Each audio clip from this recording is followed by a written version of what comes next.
Hey, folks, it's your buddy Mike Messier. I'm here with my pal Ian Patrick Gagnon. He's from Tampa, Florida. Tonight, we are pro wrestling fans, and unfortunately, there is a really sad situation going on with pro wrestling that we're going to discuss tonight. It's the 67 pages of treachery, depravity, sickness, accusations. Uh, Ian Patrick Gagnon, I did discover that this is actually what they call a complaint.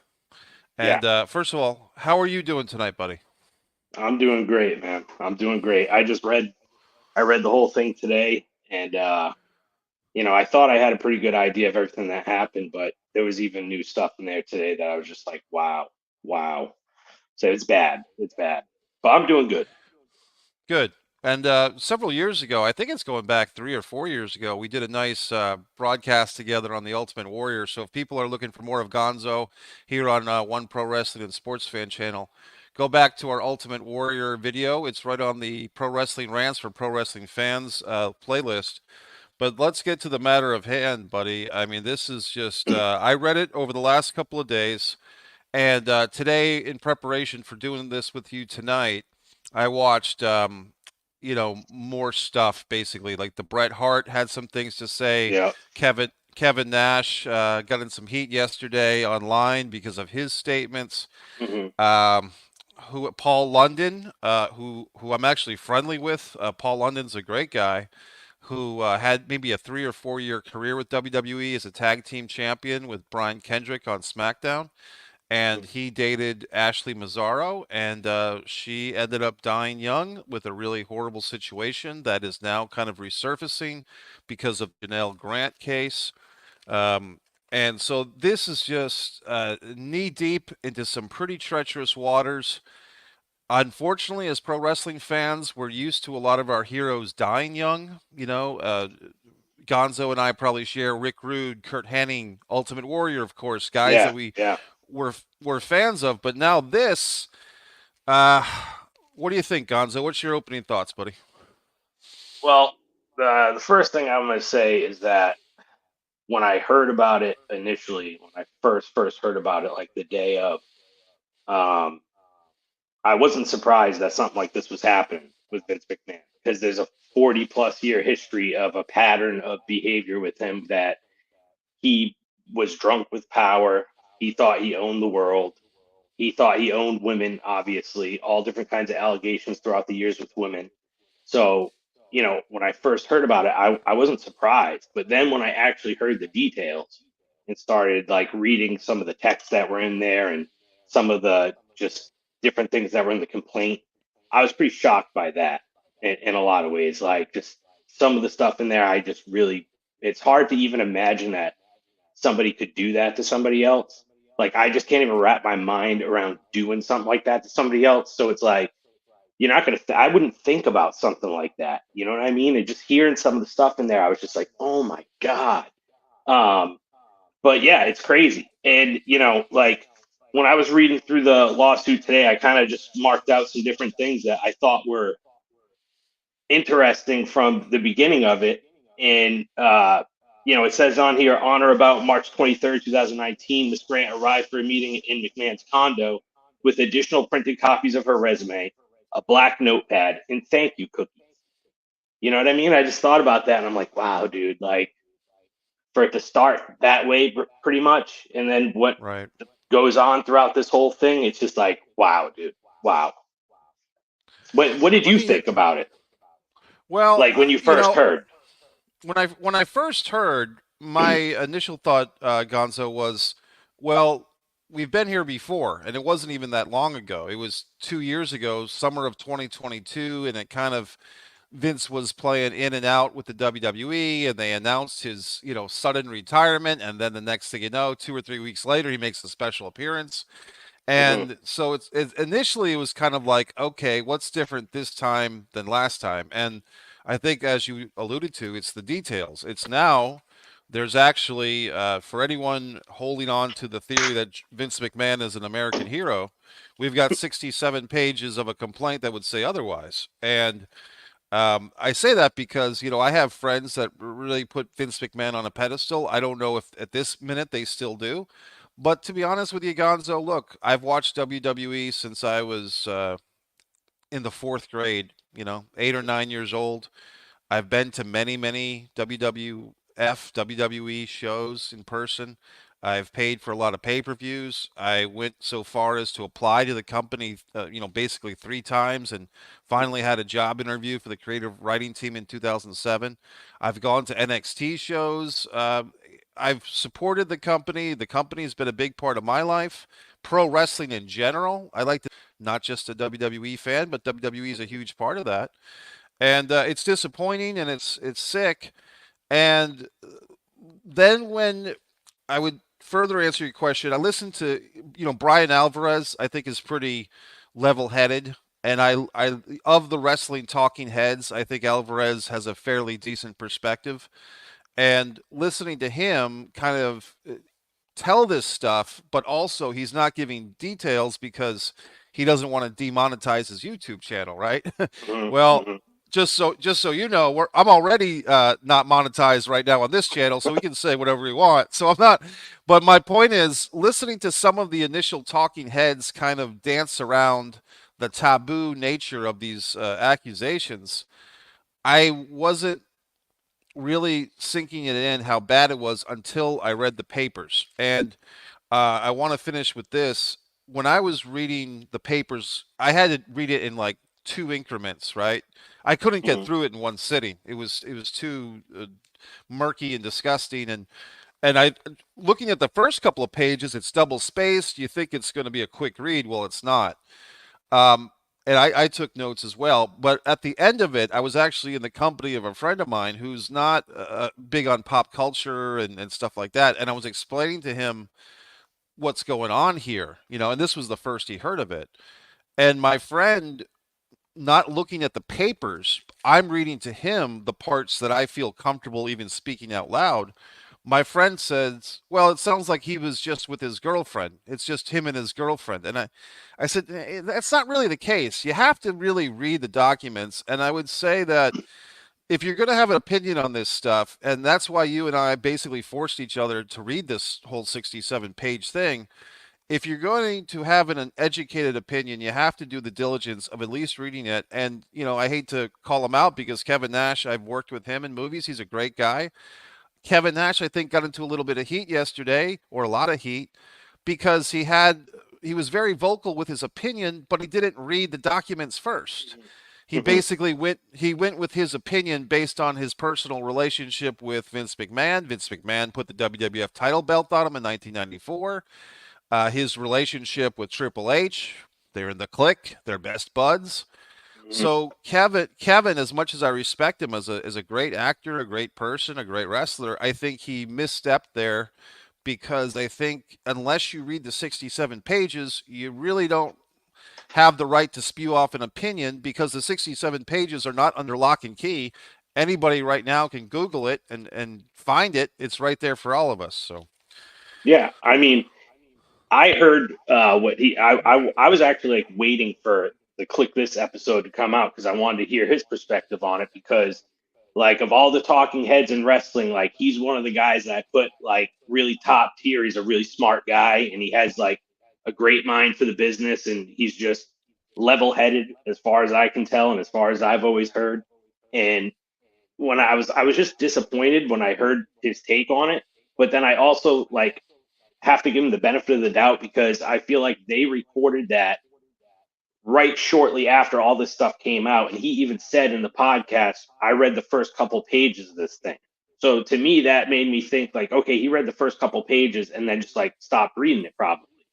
And, he obviously Vince McMahon changed his life forever when he put the belt on him in 1994 and, gave him a push and believed in him.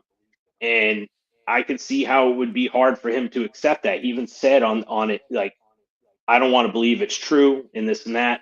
But I mean, overall, I was really disappointed in his take on it because he definitely was defending Vince McMahon, and I don't think that there's any way to defend this stuff.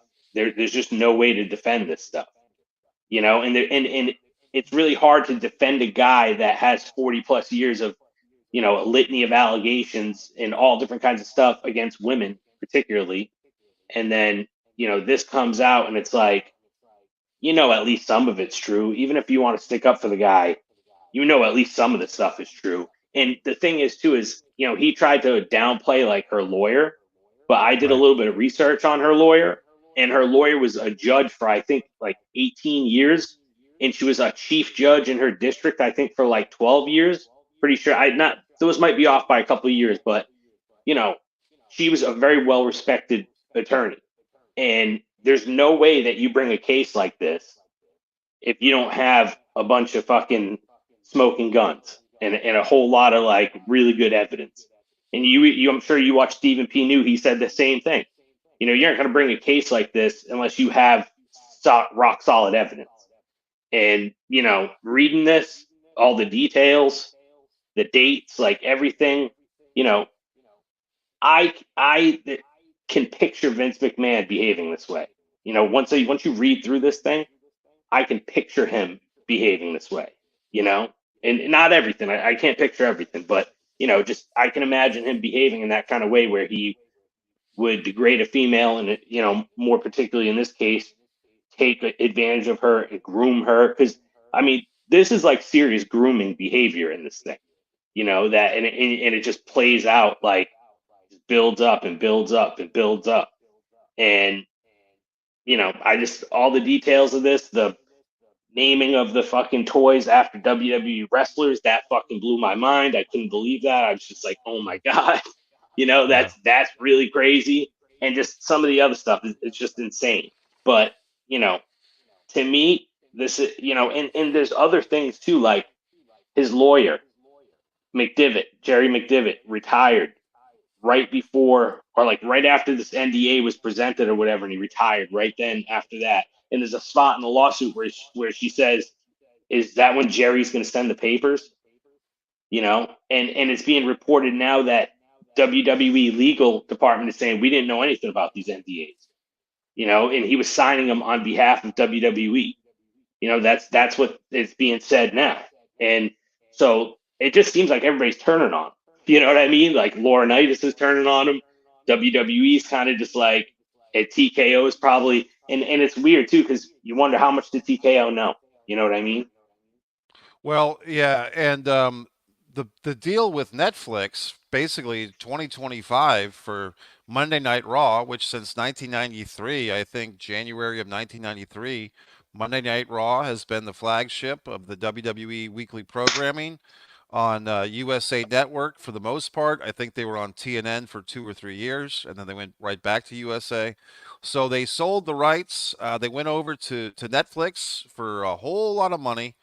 Is it 500 million? Do I even have that right? But it was a Five whole lot of money. 5 billion Five over five billion. 10 years. So it's 500 Five million a year.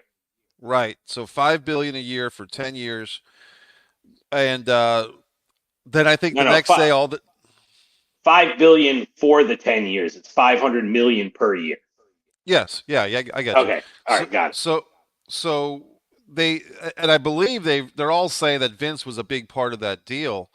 It did seem like in the last couple of years with these things kind of probably mounting underneath the surface, Vince was adamant about let's hurry up and sell this thing. Like because 10 years ago, 15, 20 years ago, we never heard of WWE looking to sell. And suddenly that's become a thing in the last 2 or 3 years. And then the eventual, merger slash sale, whatever you want to call it, with TKO and UFC. I do want to clarify because Gonzo, even I saw a video with a lawyer talking about this case today as well, and he was Mm-hmm. the lawyer. It wasn't Stephen P. New. It was another guy who did a video on this, but he was misusing the term lawsuit. Right now, there's not a lawsuit, but this is it. It's likely to go there. So let me just read this clarification because I actually looked it up. I believe this is from Merriam Dictionary. This is the difference between a complaint and a lawsuit. A complaint about using lawsuit for complaint. That's the title of the article. The complaint comes first, the suit follows. Now, we might just be simple, down to earth dictionary folk from Massachusetts, but we like to think we know a thing or two about words and how they work. And we couldn't help but notice that lawsuit and complaint are sometimes misused in the media and journalism. By definition, lawsuit refers to the legal process, that is, the court case, by which a court of law makes a decision on an alleged wrong, whereas complaint refers to the initial document or pleading submitted by a plaintiff against a defendant that details how the plaintiff's legal rights were violated in some way and sets forth the plaintiff's demand for relief, monetary or otherwise. In other words, complaint refers to the set of papers, the 67 pages. So I'm jumping in now. In other words, complaint refers to the set of papers that outlines the following lawsuit. It can vary in length, and it sets the stage for the courtroom drama that is about to follow. So, just for clarification, this stack of 67 pages that I've read, you've read, Stephen P. New has read, other people, thousands, millions of other people have probably read it by now. This is the complaint. If they go to a civil case, that would be the lawsuit. I just wanted to clarify. Go ahead. Yeah, that's I'm glad you clarified that too, just because I didn't necessarily understand that either until I looked it up just like you did. Um, Right. but I think that every lawyer that I've heard speak about it, Stephen P. New said in the first video that they did about it, he said it was a 67-page legal masterpiece because of how much detail was in it. And then I watched this other guy who's one of the big lawyers on YouTube that has a lot of views and everything, and he said like this basically the same thing. This thing is like so rock solid, just the 67 pages, and it's on point, all the detail, all the information, and um, I just can't imagine that uh, a lot of this would be not true. I feel like probably 90% of this, if not 100%, is true. And that's just like what my gut tells me. You know, and Well, go ahead. there's a point that Bret Hart has jumped in on, and there's Hmm. been and Meltzer reported that Bret said this, and Bret did say it basically that the style of texting that's exhibited in the complaint of the word your, spelled with a U and an R, Hmm. and like the word you in these texts spelled with just a U, a capital U, and the overuse of exclamation points and the rapid misspelling. Basically, Brett has said that really seems like Vince McMahon's style of text. And Wow, I didn't hear that. yeah, so and to tell you the truth, I've heard kind of off the record, but here we are. Another wrestler has kind of said, under the surface, not on the record, that these are very similar to Vince McMahon texts. Like this Wow. looks like Vince McMahon text. So Brett's on the record with this, that these texts look like, it's kind of like when you see a Ric Flair tweet. Like every letter, the first letter of every word in a Ric Flair tweet is capitalized, and the rest of the Yeah. word is not. So it's a very distinctive thing that some of these old elder statesmen have a hard time with their writing. But in any event, I want to get to point 8 because I made some notes too. Yep. And in point 8, I'll just read it for everybody. This is on page 2. McMahon warned Miss Closeness, quote, secret, lest rumors lead to public trouble, and added that while he protects loyal people, he had world-class he had world-class legal resources on speed dial to deal with people who became a problem. I'll read that again since I botched it. McMahon warned Miss Grant to keep their closeness secret, lest rumors lead to public trouble, and added that while he protects loyal people, he had world-class legal resources on speed dial to deal with people who became a problem. So let me ask you real quick: when you hear that couple of sentences, who do you think of, Gonzo? I mean, well, aside from Vince, you mean? Who are the people? Well, who are the people that has who have become a problem for Vince that he's had world class legal resources deal with. Well, women in the past, I know that, but Yep. there's is that what you're getting at, or is there something else? There's something else. What I'm getting at is basically the names that came to my mind are Ryback and CM Punk. And now that I think Oh, about okay. it, Martha Hart, because if you think about before this, the biggest court cases Vince has been in was with the federal government on the steroid case. We had before that there was the Ring Boy trial of '92. I believe the lady's name was Rita Chatteron, who Hmm. was a referee, the first actual female WWE referee or WWF referee, going back to '85 or '86. She accused Vince of rape, and so that's a person. But even Ryback has been rallying against uh, Oh yeah, Vince McMahon, not for this stuff, but for like the use of his name and for the way that he was dealt with in the company. CM Punk, yeah. I believe that the WWE physical trainer was the one to actually sue CM Punk for um, mis talking about libel, I guess, on him going to CM Punk's podcast with his friend Colt Cabana when they were talking about the Royal Rumble and the injury and all Hmm. that stuff. It actually, I mean, in my mind, CM Punk should have been suing them, right? But the point is, this kind of threat that we get in part 8, that sounds like a Vince McMahon power play. Lest rumors lead to public trouble, and added that while he protects loyal people, and if you look at Vince, he's had some, the late Pat Patterson was with him for years, Rene Gallet, Tony Gurria. I'm not putting these guys in the same category as this case, by the way. I'm just saying that these people have always had jobs with Vince. Jay Strongbow, Lou Albano was kept around because Vince's father was loyal to Lou Albano. He had world class legal resources on speed dial, makes you think of McDivitt, to deal with people who became a problem. And when I think of people who became a problem for Vince, I think of CM Punk, Ryback, Martha Hart, Lisa Marie, the referee, and so on and so forth. Yeah. I mean, that that's definitely the crazy part about this whole thing is that you just see the pattern um, with Vince always being litigious throughout the years when he fought the government in the steroid trial, all these other things, Ring Boy scandal, and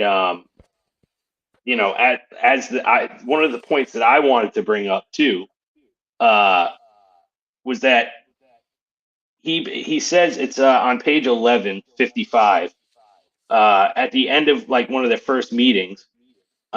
He told Miss Grant that he didn't want to just give her a job, but give her a life, and that he would find a place for her at WWE. Um, so you can tell that right from the beginning, this was a long play. Like he was playing a long game because building up to this I feel like this is almost to the point where he starts to get sexual with her or whatever. So that's in a couple pages probably, but there's that, and then a little further down, he asked her about if her cell was the best number to reach her, and he shared his personal phone number with Miss Grant, and then walked her to his door, and again hugged her while whispering, "So good." So and I hear that, and I'm like, dude, I could see Vince doing that.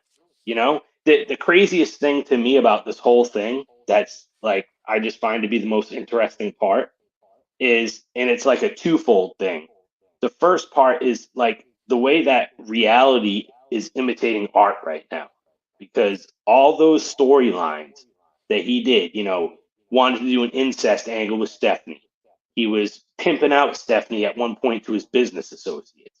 He had, the Trish Stratus thing, making her bark like a dog and strip down and all this other stuff. And throughout the years, he did all kinds of stuff like that that degraded women and exerted power over them in storylines. And now all this stuff is coming out in this lawsuit. It's like that's like kind of you could picture the guy on TV doing that, and then you think about it, and it's like, well, obviously the guy that we saw on TV and all those storylines weren't that far off from reality. Like those came from reality of his life. And so like I think that the there's a possibility that with all the information that's probably going to come out, that this may not even be the worst of it. I honestly believe that. Like, as horrible and disgusting and fucking depraved as this whole thing is, I feel like there's a possibility this may not even be the worst of it. You heard that her lawyer said there's been people calling up her office like crazy. Previous people wanting to come forward and speak and alleged previous victims and stuff. And then you consider, the SEC was already investigating them, but then the feds raided his house, and I read an article somewhere that says they seized his phone and they seized like other electronics when they raided his house. That was like last summer, Right. and now the feds are investigating this too on top of whatever they were already investigating, which obviously is believed to be more about the other sexual allegations and the other money that he paid out. So, I mean, anybody with half a brain can see the pattern, and so going back to what I originally said, I find it hard to believe that any more than like 5 to 10% of this could be false, and I'm not even sure that much would be. And a lot of people are saying like, oh, why didn't she stop? Why didn't she leave? Why, if you didn't read the 67 pages of it, then that's what you need to do first. And then if you do read the 67 pages and you can't see how, like, because the thing was also her age. But now I'm hearing, like, I thought she was in her early 20s. Now I'm hearing that she definitely was like 38 or 39 and she's like now in her 40s. I don't know. It's been kind of a mystery to me, like what her age really is, but it seems like it's starting to be like solid that she was older or whatever. But even if she was older, like what it lays out here that her parents died, bankruptcy, lost the family house, she was caregiving for her parents. She needed a job, obviously, and she was in a vulnerable place. And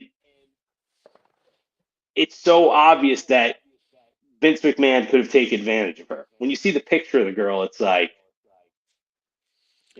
she just looks like, I hate to say that, but she just looks like he's somebody that he could take advantage of, and he obviously did. And people, why didn't she leave? Like, he's a billionaire. It's Vincent Kennedy McMahon. You know what I mean? He could destroy your life. You know. So I just think it's crazy. People can't understand how this happened, and it's like it probably started out as a sugar daddy thing. You know what I mean? Or Right. what seemed to be like a sugar daddy thing. But Well, let me jump in. Let obviously, me let me yeah, this and I want to address a couple of viewers, the Tribal Chief and Jason Salamonster. I don't know if that's the same Salamonster podcaster that I listen to because these comments don't seem like him, but maybe he's a Salamonster fan or something. Because I do listen to Salamonster's podcasts on a quite regular basis. And then the Tribal Chief and himself are kind of in the same uh, camp. So I'm going to address what they're saying because it's worthy to talk about. And look, folks, this is just the public opinion court. This is not the real court. The court of law will determine this one way or the other. Stephen P. News seems to think he gave Vince a 50-50 chance of serving jail time, which I thought was pretty high because as far as I know about these investigations, but there's been no criminal case or criminal complaint filed as of yet. Right now, it's just this complaint. So we'll see where it goes. There's also quite a possibility, and this is what Stephen P. New was saying, and other people have said this as well, Gonzo, and for the guys that are watching. Vince McMahon had an agreement, a legal agreement with this Janelle Grant. He was supposed to pay $3 million. He paid the first installment of $1 million, and he didn't pay the second installment. So Vince McMahon, as we know from pro wrestling, and I believe Meltzer said this, Dave Meltzer said this, when people sign a contract with Vince McMahon, he 100% expects the other person to live up to that contract. But he doesn't expect to have to live up to his side of the contract. And we can cite the Bret Hart case. I mean, people love to shit on Bret Hart and say that he wouldn't do a job to Shawn Michaels, but the reality is Vince McMahon, if he honored the 20-year contract that he put Bret Hart under, he wouldn't have been in that situation now, would he? So Vince doesn't like to honor contracts, but he expects other people to do so. So if Vince had some, common sense, or if his advisors had some common sense, once they reached that NDA agreement with this lady, Janelle Grant, he would have paid her off. And he didn't pay her off. He stopped paying. And if you remember, Gonzo, 2 years ago, there wasn't just one NDA that we heard about. We heard about several. We heard that there was more than one. So that's why when this attorney for this lady Janelle Grant comes out and says that there's other people calling her and stuff, we have to wonder if some of these other people that had NDAs signed with Vince, when are they going to come out of the woodwork? How many of them have been paid like they were supposed to be paid? Now, I'm not saying, and I said this 2 years ago, I said this in the Facebook groups, I said this in videos. If you've got to pay people to not talk about what you've done with them behind closed doors, like you have to pay people to keep their mouths shut, I would suggest that you've done something wrong to these people. If you and I, Yeah. Gonzo, have a tiff over $10, or if I date your cousin and she doesn't like me, I'm not paying her $1 million just to say Mike Messier is a bad date, or paying you $1 million to say, Mike Messier doesn't pay the $10 bet we had on the football game. If you've got to pay someone $1 million or $100,000 or whatever to not talk about things that happen between the two of you, I would suggest that there's something wrong there. A lot of wrestling fans, especially Gonzo, and maybe the Tribal Chief and Solomonster can take this to heart, or Jason Solomonster here, a lot of wrestling fans will look for any reason to defend Vince because it justifies their own fanhood of his product. I've been quite open in saying that I'm addicted to pro wrestling. It's an addiction. It's hard to stop watching. I've been able to get away from the weekly Raws as well as the weekly SmackDowns as well as the weekly Dynamites, and now basically I watch the premium live events for the WWE, the pay-per-views of AEW in the movie theater, and I go to these NXT house shows here in Florida. Like I went to Daly's Place during the pandemic in Jacksonville. But for me, my fanhood has gone from the 13-year-old kid who was watching every single wrestling show on television every week and taping with VHSs and studying the Barry Windham Bam Bam Bigelow Starrcade 88 match, 10 times during the week. Now I'm more discerning with my fanhood. And now I can at least say, hey, look, if I'm addicted to this stuff and millions of other people are addicted to this fantasy world that we all share, can we at least acknowledge that some of the people behind the scenes are not quality human beings? Can we at least say that, hey, look, they make a very entertaining product, whether it's the Attitude Era, whether it's the Bob Backlund era, the Bruno Sammartino era, but even though the product might be greatly entertaining with these stories of good versus bad and cliques and factions and tag teams coming and going and people fighting for valets and managers and all the great storylines that we enjoy, can we at least have the common decency to say that some of these people are scumbags behind the scenes? I mean, yeah, everybody should be able to do that, because I mean, look, Dark Side of the Ring is on season 5 now or something. That should tell you something right there. All like those are all negative stories about wrestling that involve, scandals or somebody dying or somebody being a total piece of shit, you know?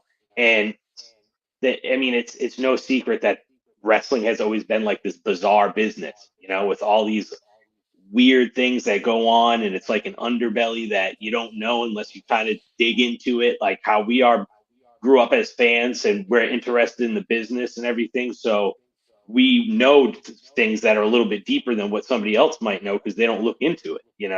And it's just one of those weird things where like the line of reality is blurred so much, and I feel like this lawsuit right here is like a perfect example of how the line with reality and what's fiction and what's not is like blurred with wrestling. And sometimes you don't know if life is imitating art or art is imitating life.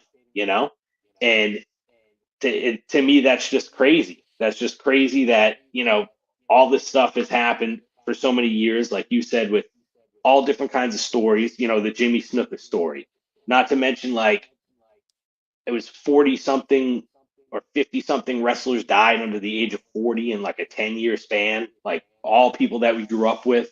And that just to me says something about the way this business is.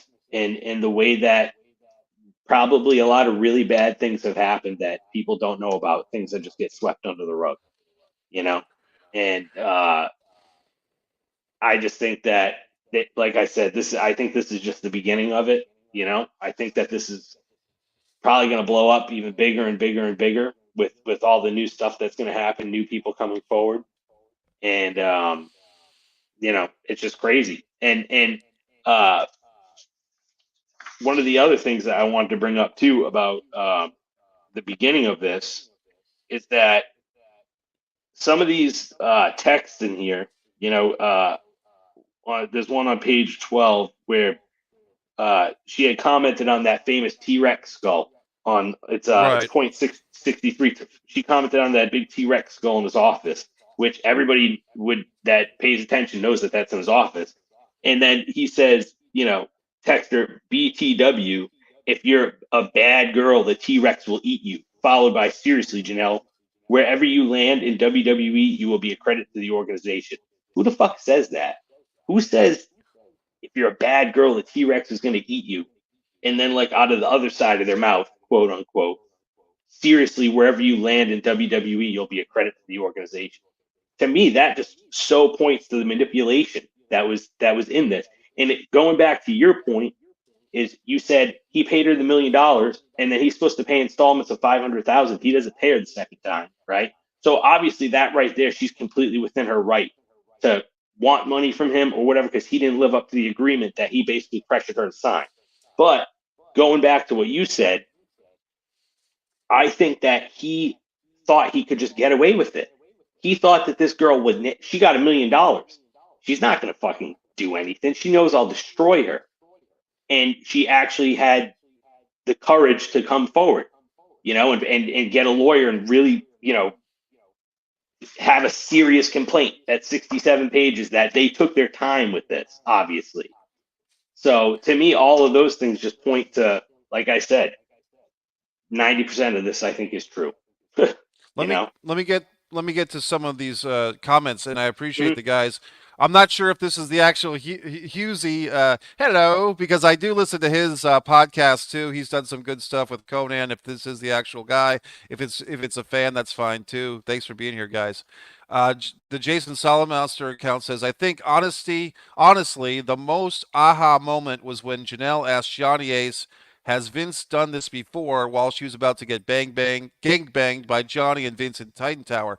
Let me address that because that comes later in this thing where they're talking about a basic, you can call it a menage a trois, but the way it's described in here, at least, it sounds like a forced menage a trois, like basically a Well, forced gangbang. that's two separate incidents. Wait, like he's blending together two separate incidents because the first one that he's talking about when she asked Johnny Ace, has Vince ever brought a girl like this before, was the first time when Vince brought her to brought Johnny Ace and her to the condo. But then Right. the second part was they basically raped her in the office. She said at Titan Tower. So it's two separate things. But yeah, it's crazy because she asked him that, and he just looked at Vince, and then Vince like grabbed her and just started whatever, started doing whatever. So yeah, you keep going with the comments. So I just wanted to point that out. No, and here's the thing, guys. I consider some of the comments gallows humor, and I have that same sense of humor, guys. Trust me. Like when things are so depraved and sick and out there, sometimes you just have to crack a dirty joke just to deal with it. So, and some of these comments, if people are reading these stuff, they might think that we're all a bunch of lunatics. But the reality is, this is how we deal with stuff. As wrestling fans, I mean, talk about Gino Hernandez getting shot in the head, uh, Chris Dino Adams Bravo. dying. Dino Bravo getting a shot for cigarettes, and Yeah. I mean, if you hear, I mean, the one that kind of screws with me is the recent rumors of how Rick Rude might have died.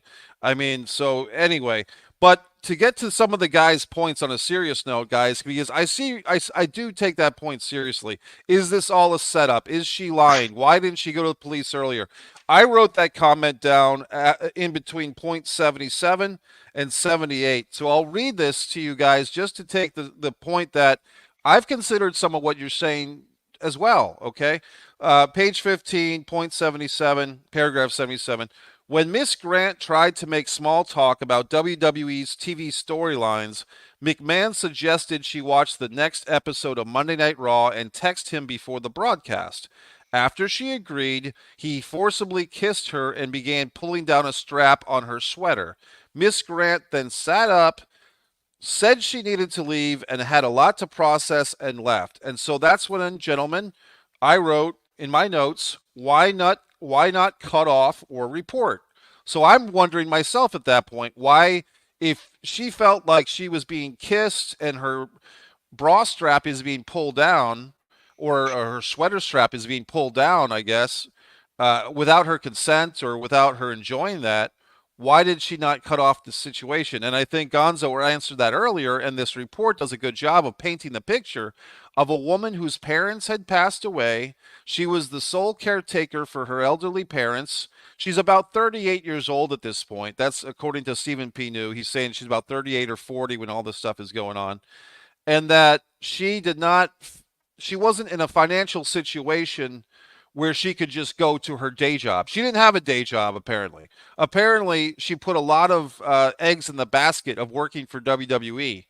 And she was not a wrestling fan. She was someone who lived in the same building that Vince had this penthouse in because he was living apart from Linda. One thing that came to my mind, Gonzo, many times reading this stuff, and it has for years, why are Vince and Linda still married? I guess the answer is money. Kind of like, why are the Clintons still married? It's because it's kind of an old school mentality. Like, look, folks, Trump was married and divorced. He's been divorced twice, and I think he's on his third wife, if not his fourth. But he became president with his third or fourth wife, and people don't hold that against him, or at least a lot of people don't. Why does Vince think that he needs to keep this 1952 type of thinking where you have to stay married? If you're not happy, get divorced. I mean, during the Attitude Era, when he's sticking his tongue down Tori Wilson's throat and Stacy Keebler's throat, obviously he was enjoying that performance.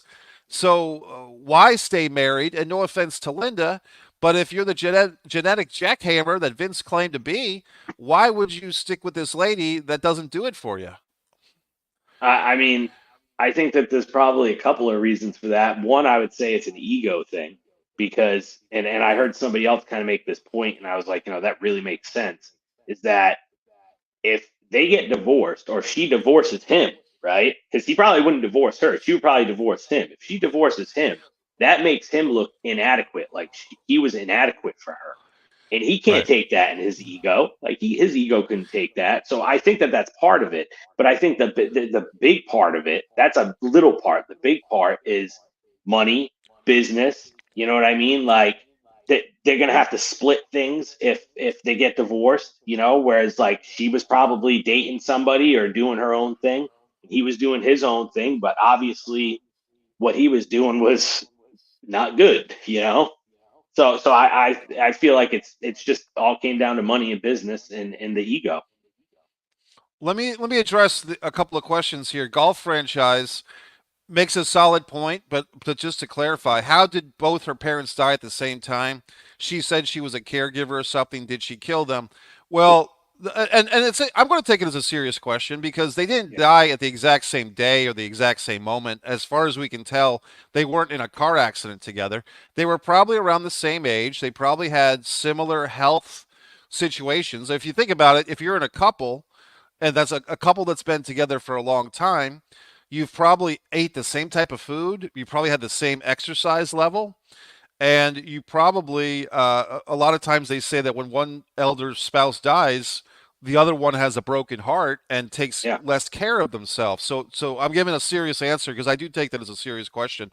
And Pack, who was nice enough to ask about the super chat, and Pack, if you can do a super chat, I appreciate that. If you really want to help out your buddy Mike Messier, go to MikeMessier.com, scroll to the bottom of the page, and pick up a copy of one of my books because at least you'll get something out of it. And I do appreciate that. Fighter Play Basketball is a great novel. My Gothic Horror, Distance from Avalon.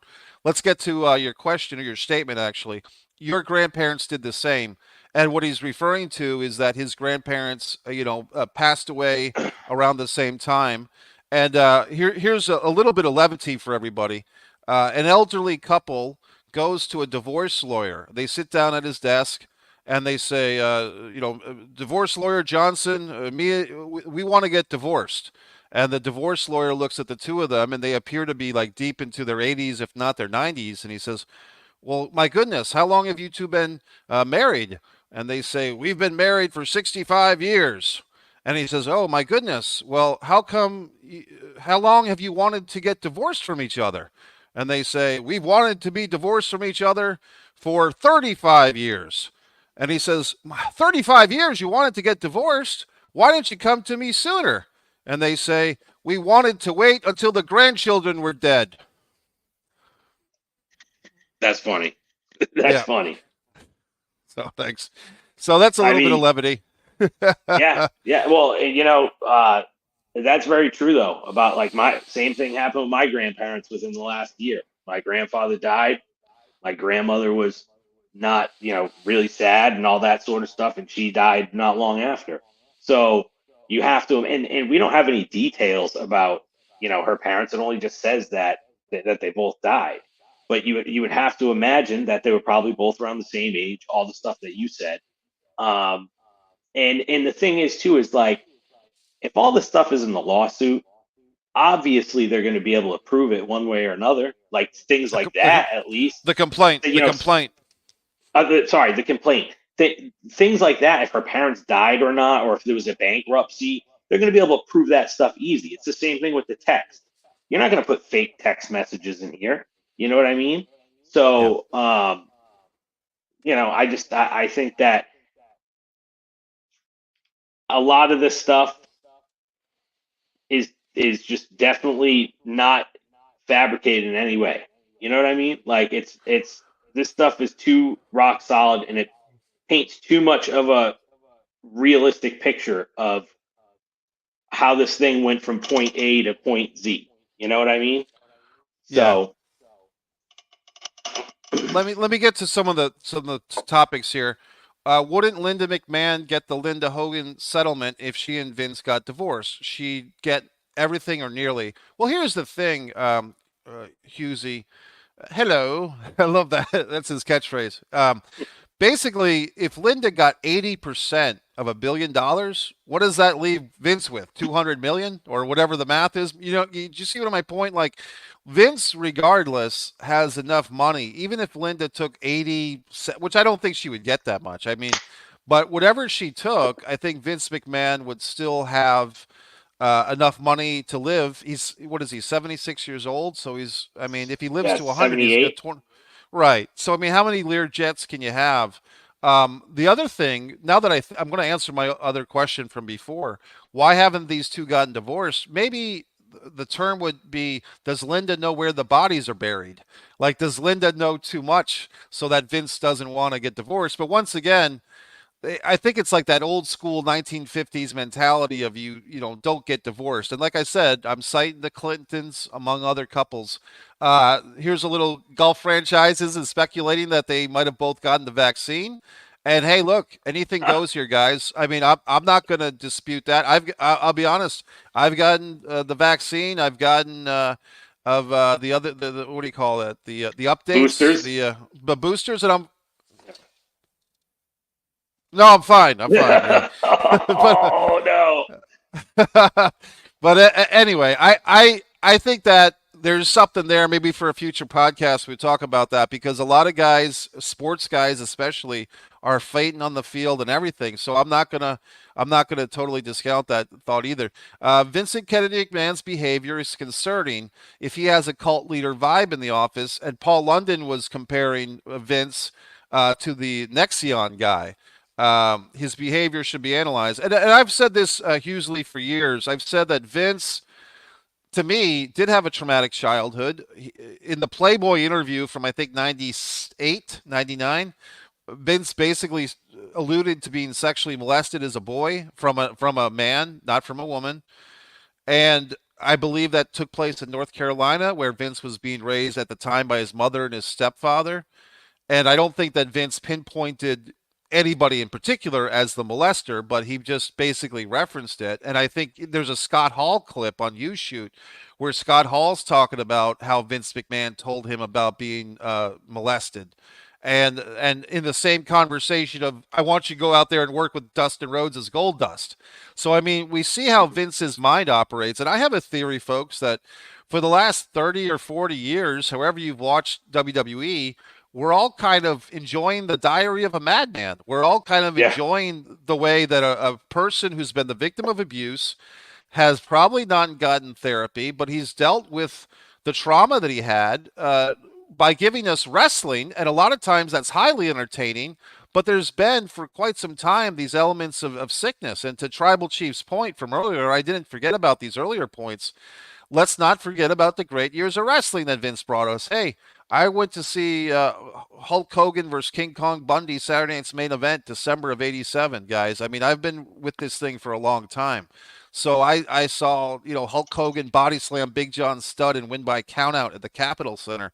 That's a wrestling venue that's not even around anymore. It got destroyed in like '97. So I've been through a lot with the WWF. I saw the Iron Sheik defend the WWF title against Chief Jay Strongbow in a high school gym. I've been watching this stuff for quite some time. I've got a lot of emotional investment into it. Like I said, I went for a job interview for creative. And so I share this with you. And WrestleMania 17 is definitely, if not the very best WrestleMania, definitely in the top three. But anyway, I wanted to get to a couple of things, Gonzo, and I really appreciate everybody making this a lively conversation, especially Gonzo and everyone that's contributed to these comments. You guys, please check out my interview with Kevin Anton. He plays Harley Race in the Iron Claw. Have you seen that film, Gonzo? I haven't seen it yet. I would suggest you see it. I really enjoyed it. A lot of people took issue with the character or the real life guy of Chris Von Erich not being in the movie. I would say, you know what? None of the Von Erichs were actually Von Erichs. They were actually Atkinsons. So I mean, Yeah. Fritz brought us Lance Von Erich. He wasn't a Von Erich, and yes, there was an actual Chris. Chris Atkinson's not in the movie portrayed, but I made a joke that Chris Von Erich was played by John Cena in the film.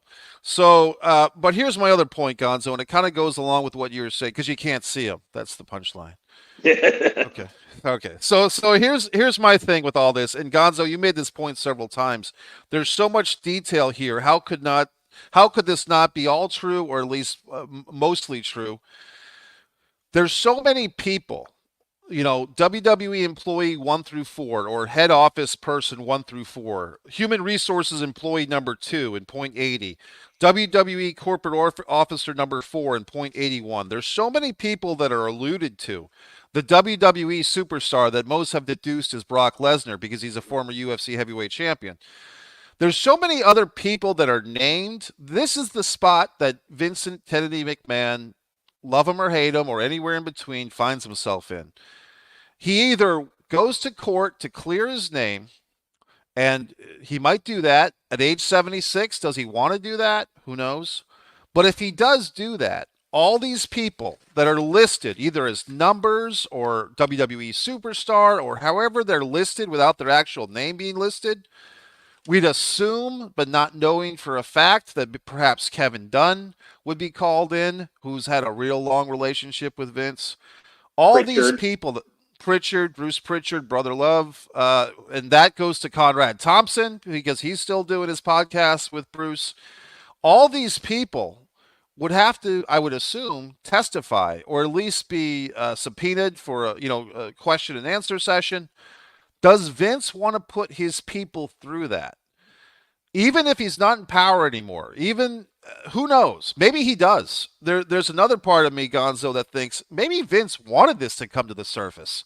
Maybe Vince is such a sadomasochist or such a weird guy. Like he wants to do the crime, but he also wants to be punished. I mean, he wants to have the kiss my ass club, but then he wants to kiss Rikishi's ass at the end of it, right? So I mean, it's interesting. yeah, is there some part of Vince? Look, folks, he could have him spending the $1 million for the second payment and the third million for the third payment. That's like me and you buying a Domino's pizza, right? Yeah.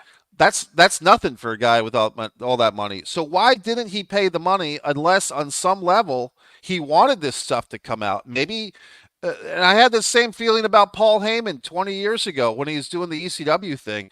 This is a guy that likes to construct and he's a guy that likes to destruct. I'm going to build my empire and then I'm going to take my fist and smash it down. And I think that some of these guys, Vince McMahon here in this case, are these evil geniuses that love to create, and then if they're gonna die, they're gonna go out and take the fucking ball with them. They're gonna deflate the basketball on their way off the court. I mean, I definitely, I think that's an interesting point.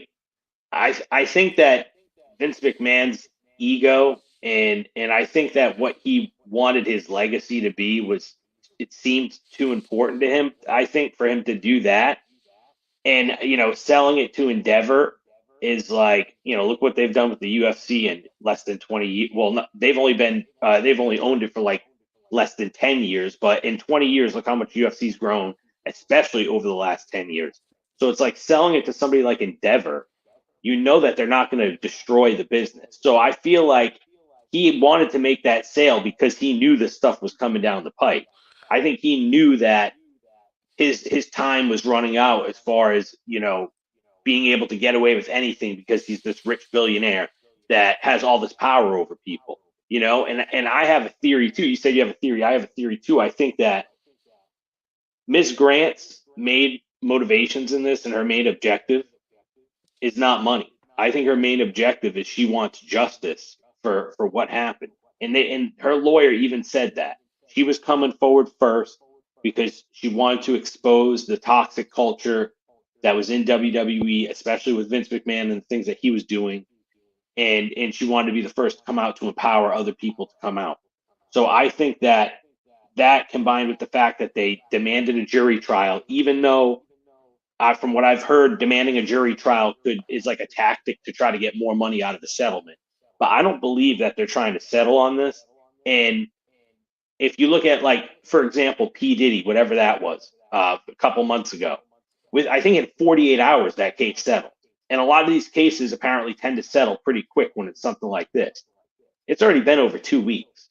You know what I mean? And I guess Vince McMahon only has like another 6 or 7 days to like respond to this complaint. You know, so my theory is that this is not going to settle, and I think that this is going to go to trial, and I think that this is definitely going to turn into a criminal matter because another thing that I heard from people that know about the FBI a lot better than I do is that for them to even get a search warrant to search his house like they did, they already had to have had quite a bit of evidence to even do that. And that's before this lawsuit was filed. That there's just so much I think is going to come out now that I don't think Vince McMahon's going to get away with this one. I don't. I want to take that as being your answer to how do you think this case will play out. And we've got just about a minute left, guys. I want to thank the Tribal Chief, Golf Franchise, Hughesley, hello, Solomonster, and hey, it doesn't matter if you guys are the actual podcast guys or fans or whatever. I appreciate you guys being here. And like I said, levity is how we deal with this crazy stuff. I mean, I remember doing a podcast the night that Daphne killed herself, and it was just nice to be on there with the other wrestling fans to just process it. So let me answer the question in about 30 seconds or less. I kind of agree with Gonzo here. I can see this thing. I do believe, I could be wrong, that now that these 67 pages have been served, and Stephen P. New basically brought this up, I think they can still settle now. Like I think as far as the civil trial, even like we've been saying, Vince should have, for his sake, paid the 3 million off earlier. But I think even now, his basic choice is either pay her the 10 or 20 or 30 million, whatever she wants. Oh, that would be great television. Golf Franchise just nailed it. If this case is televised, if this is bigger than OJ. But basically, I say most likely I would think that this is going to be settled out of court for the civil and paid a lot of money.